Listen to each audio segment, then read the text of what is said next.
이 시간에는 사회적 성결을 실천하는 힘은 무엇일까라는 주제로 함께 성경을 들여다보려고 합니다. 제가 지금까지 성화라고 하는 성경의 주제, 교리적인 주제이기도 하죠. 여기에 대해서 여러 강의를 했는데요. 성화에 대해서 얘기할 때마다 꼭 이런 질문이 나오더라고요. 과연 신앙인들이 죄를 이기고 거룩하게 살아갈 수 있는 힘이 있나요? 또 좀 더 심한 경우에는 거룩한 사람 한 사람만 좀 데려와 볼래요? 이렇게도 얘기하는 사람이 있습니다. 과연 신앙인들은 하나님을 닮은, 주님을 닮은 삶을 살아갈 능력이 있을까요? 우리는 그 사랑을, 하나님의 사랑을 실천할 수 있는 능력이 있을까요?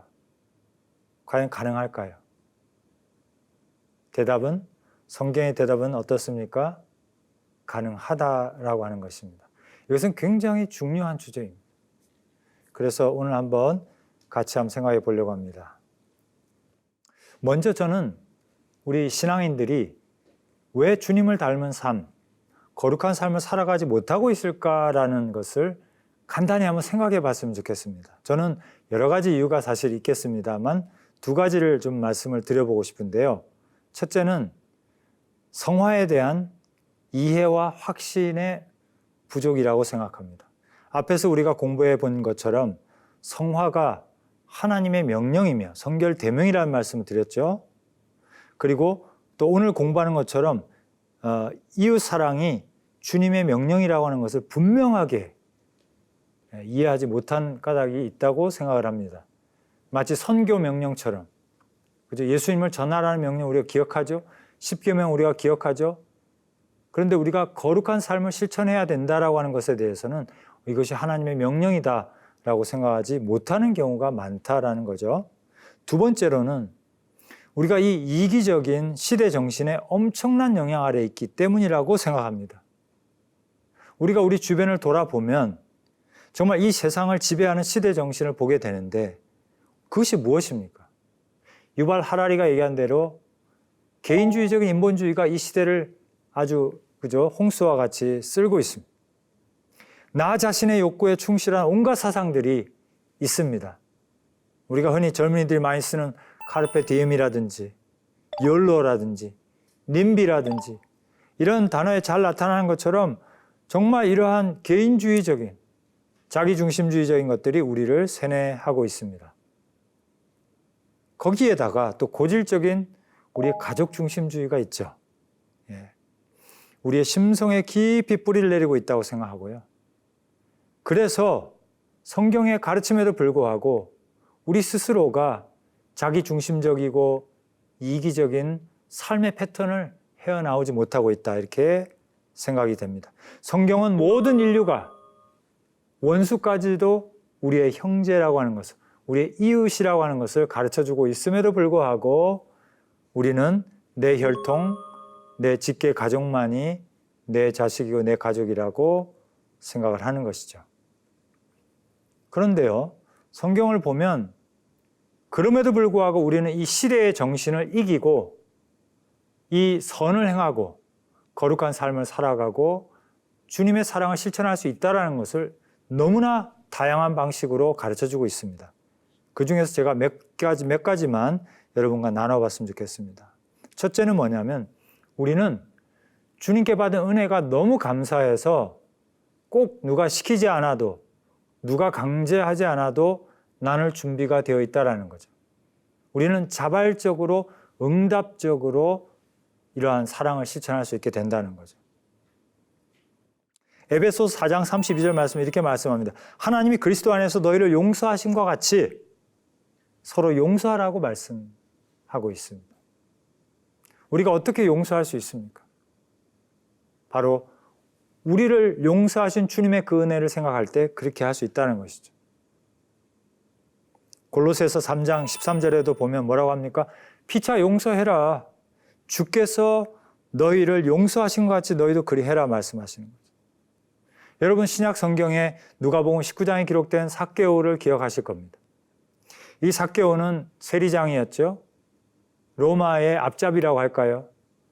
동족인 유대인들에게 세금을 걷어서 로마에 갖다 주는 굉장히 사회적으로 미움을 받는, 그러나 본인은 돈이 많은 그런 사람이었겠죠. 그러나 예수님께서 그를 사랑하시고 그를 찾아갔을 때 어떻게 했습니까? 삭개오는 감격에 겨웠어요. 선지자여 선생님이신 예수님이 자기의 집을 찾아왔다는 사실에 너무 감격해서 그가 뭐라고 얘기했습니까? 주여, 제가 제 재산의 절반을 뚝 떼서 가난한 자들에게 주겠습니다. 혹시 내가 다른 사람의 것을 착취한 것이 있으면 4배로 갚겠습니다. 어떻게 이러한 사랑의 나눔이 그에게서 나올 수가 있었을까요? 하나님의 사랑에, 주님의 사랑에 감동이 있었기 때문이죠. 이처럼 기독교 신앙인은, 우리는 시키지 않아도 우리는 하나님의 사랑을 실천할 수 있다는 거예요. 왜? 주님의 사랑을 생각할 때 가능하다는 거예요. 그래서 신학적으로 우리는 이것을 윤리학에서 기독교 윤리는 응답적 윤리다 이렇게도 말씀합니다. 두 번째는 우리는 복잡하게 생각할 거 없이 주님께서 보여주신 길, 그분이 보여주신 모범을 따라가는 사람들이라고 하는 겁니다. 요한복음 13장 34절에 주님이 이렇게 말씀하시더라고요. 새 계명을 너에게 주노니 서로 사랑해라. 근데 뭐라고 말씀하세요? 내가 너희를 사랑한 것 같이 너희도 서로 사랑해라. 우리가 인생을 살아갈 때 어떻게 살아가야 될까? 이 이기적이고 자아가 충만한 이 세상을 살아갈 때 어떻게 살아가야 될까? 우리는 세상의 사람들을 보는 것이 아니라, 성공한 사람들을 보는 것이 아니라 주님을 바라보는 것이죠. 그렇게 됨으로써 사람들이 저 사람은 예수의 제자구나 이렇게 말하게 된다는 것이죠. 또 마가복음 8장 34절에 보면은 누구든지 날 따라오려거든 어떻게 하라고요? 자기를 부인하고 자기 십자가를 지고, 우리에게 주신 하나님의 그 사명이 있잖아요. 엄마로서의 사명, 자녀로서의 사명, 하나님이 또 부르신 그 직업적인 소명을 가진 사명을 십자가로 알고 붙들고 오늘 또 성실하게 지고 가야 된다는 거죠. 주님의 모범을 따라갈 수 있다. 우리에게 모범이 있다는 거죠. 우리는 바로 앞에서 걸어가신 분들이 있다는 것이죠. 세 번째는 어떻게 성경은 우리가 이것을 할 수 있다고 가르칩니까? 바로 주님께서 주시는 능력으로 우리는 사랑하고 섬길 수 있다는 거죠.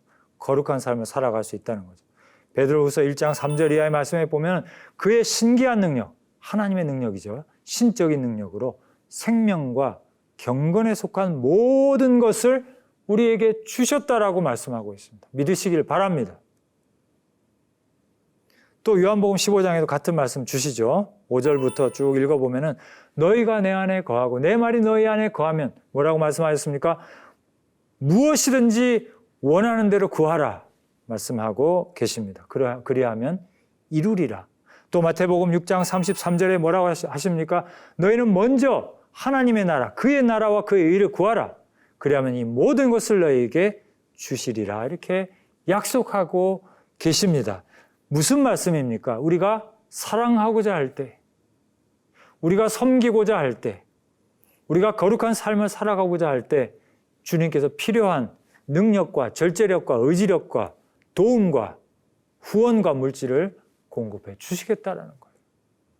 아니, 주님께서 다 해주시는데 우리가 못할 이유가 없겠죠.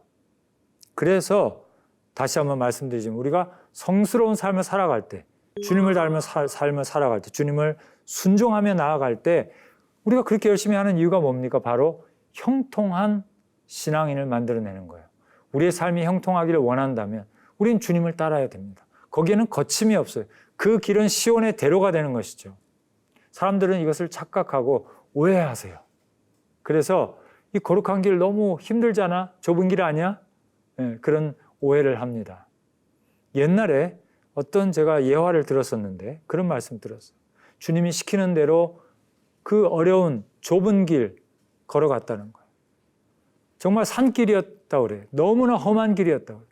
그래서 역시 내가 실수했구나라고 생각하고 돌이킬 수 없어서 그 길을 끝까지 갔는데 큰 길이 나오더라는 거예요. 그래서 그 길로 들어서서 걸어가는데 저 까마득한 저 멀리서 아까 출발점에서 넓은 길로 갔던 사람들이 저 뒤에서 아우성치며 달려오는 것을 볼 수 있었다라는 겁니다. 무슨 말입니까? 좁은 길이 지름길이라는 것이고 그 길에 오히려 하나님의 보호하심과 돌보심이 있다는 것이죠.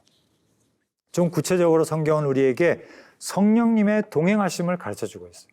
성령님의 동행하심을 통해서 우리는 사회적 선교를 실천할 수 있고, 다시 말해서 이웃과 우리의 가족과 또 타인들과 또 외인들과 원수들까지도 사랑하고 섬길 수 있다는 것이죠. 갈라디아서 5장 16절 말씀에 보니까 너희는 성령을 따라 행하라. 그리하면 육체의 욕심을 이루지 아니하리라 말씀하고 있습니다. 어떻게 인간이 육체의 욕심을 이루지 않을 수가 있어요? 우리가 가지고 있는 온갖 욕망들을 어떻게 우리가 잠재울 수가 있을까요? 바로 성령을 따라 행하라 말씀하고 있습니다. 계속해서 성령의 인도하시는 바가 되면 율법 아래 있지 않는다. 성령의 법에 딱 사로잡히게 되면 율법은 그건 거저 먹는 것이죠. 성령님의 그 법이 더 높은 법이고 더 디테일하고 더 완전한 법이기 때문이죠. 그러면서 쭉 뒤에 말씀이 뭐라고 합니까? 오직 성령의 열매. 성령님을 따라가면, 성령님을 따라서 예수 그리스도에게 접붙임이 되면 어떻게 됩니까? 9가지 열매, 사랑과 희락과 화평과 오래 참음과 자비와 양성과 충성과 온유와 절제와 같은 이 열매를 맺게 되는데 이것을 금지할 법이 없다라고 말씀하고 있습니다. 우리가 성령으로 살면 또한 성령으로 행할지라고 말씀하고 있습니다. 우리 신앙인들이 정말 성령님의 인도하심 안에서 살아간다면, 그분의 인도하심을 구하고 기다리고 따라간다면 우리가 못할 것이 없다라는 것을 말씀하고 있습니다. 또한 하나님께서는 우리에게 교회를 주셨어요. 교회를 통해서 우리가 할 수 있어요. 개인은 어렵습니다. 개인이 이 악의 힘을 이기고, 개인이 영적인 도전을 이기고, 개인이 자기 자신의 안에 있는 남아있는 이 죄의 찌꺼러기들을 극복하기란 참 어려운 일입니다. 그러나 우리가 구역 모임에 속해서, 셀 모임에 속해서, 제자들의 모임에 속해서, 교회 공동체에 속해서 이것을 나누고 고민하고 우리가 전진할 때 우리 서로를 지켜봐 주는 거죠. 서로를 지켜보고 그 시선을 의식하면서 함께 그 길을 걸어갈 수 있게 된다는 거죠. 그래서 예수님이 약속하셨잖아요. 내가 너희 위에 교회를 세우리니 음부의 그 권세가 견디지 못하리라 말씀하셨잖아요. 그 지옥의 문이 이 교회의 공격을 견뎌낼 수 없다라고 약속하셨습니다. 그래서 우리는 교회를 통해서 이걸 배우는 거죠. 교회를 가서 헌금을 통해서 물질 나눔을 배우기 시작하는 거죠. 교회에서 어떤 행사가 있고 여름에 어떤 섬김은 이런 것들이 있어서 우리가 시간을 내야 되지 않습니까? 그것을 통해서 이웃에게 시간을 내는 법을 배우는 것이죠. 교회가 함께 돈을 모아서 이웃의 가난한 사람들을 도와주는 것이고 그것을 통해서 우리가 계속적으로 이러한 일들을 할 수 있게 되는 것이죠. 6번째로요. 정말 이거는 좋은 것인데 하나님께서는 이 사회적 선교를 실천하는 사람들에게 상을 주시겠다고 약속하셨어요. 마태복음 25장 말씀해 보니까 우리 주님이 마지막 때에 그 심판의 자리에서 이런 말씀을 하실 거라고 합니다. 그때의 임금이 오른편에 있는 자들에게 이르되 내 아버지께 복받을 자들이여 너희를 위하여 예비된 나라를 상속받으라 이렇게 말씀해요. 내가 줄일 때 너희가 먹을 걸 줬고 목마를 때 마시게 했고 나그네 될 때 영접했고 헐벗었을 때 옷을 입혔고 병들을 때 네가 돌아보았고 내가 옥에 갇혔을 때 와서 네가 보았다라고 말씀합니다. 의인들이 궁금해가지고 의인들은 또 거짓말을 못하잖아요. 저희가 언제 그렇게 했나요? 이렇게 말씀했을 때 뭐라고 말씀합니까? 내가 진실로 너희에게 이르노니 여기 내 형제 중에 지극히 작은 자 하나에게 한 것이 곧 내게 한 것이다 라고 말씀하셨어요. 주님은 공짜가 없으세요. 왜? 공의로우신 주님이시기 때문에. 여러분이 먹을 것을 절제하고 쓰고 싶은 것을 절제하고 하고 싶은 그 일의 시간을 절제하고 나눌 때 하나님께서 그것을 기억하시고 반드시 갚아주신다는 거죠. 에베소서 6장 6절 이하의 말씀에도 그렇게 말씀하네요. 각 사람이 무슨 선을 행하든지 주께로부터 그대로 받을 줄을 알미니라. 여러분은 그런 간증이 많이 계실 겁니다. 어려운 가운데서 하나님의 일을 위해서, 하나님의 영광을 위해서, 사랑을 실천하기 위해서 내 시간이나 물질을 사용했을 때 어떻게 합니까? 내가 필요한 것들을 하나님께서 채워주시고, 이것이 하나님의 법칙이겠죠. 이것이 하나님이 기뻐하시는 일입니다.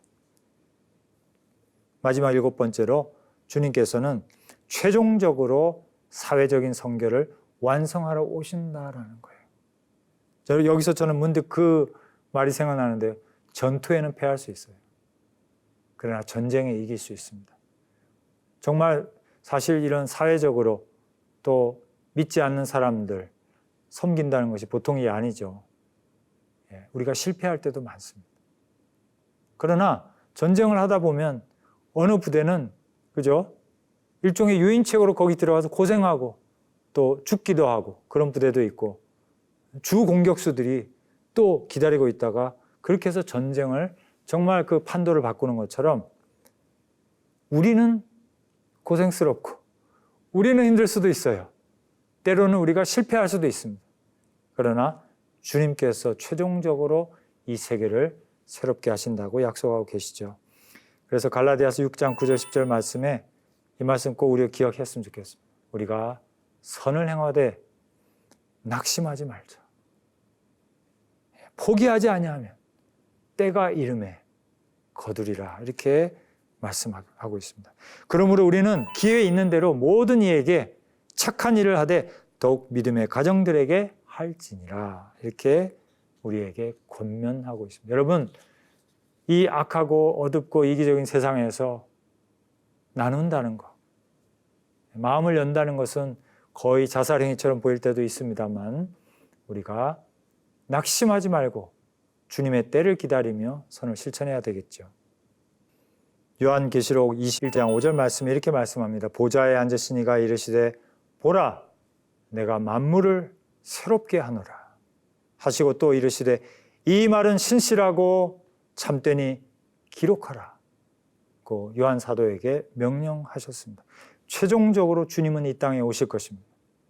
그리고 이 인간 사회와 고통 가운데 있는 만물을 심판하시며 새롭게 하실 것입니다. 완전히 성결하게 해주실 것입니다.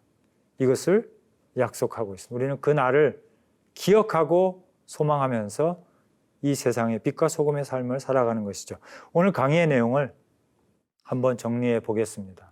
많은 신앙인들이 우리의 죄성으로 인해서 이 악한 세상 속에서 사회적 성결을 실천한다는 것은 거의 불가능하다라고 지레 포기하고 있는 사람들도 많이 있습니다.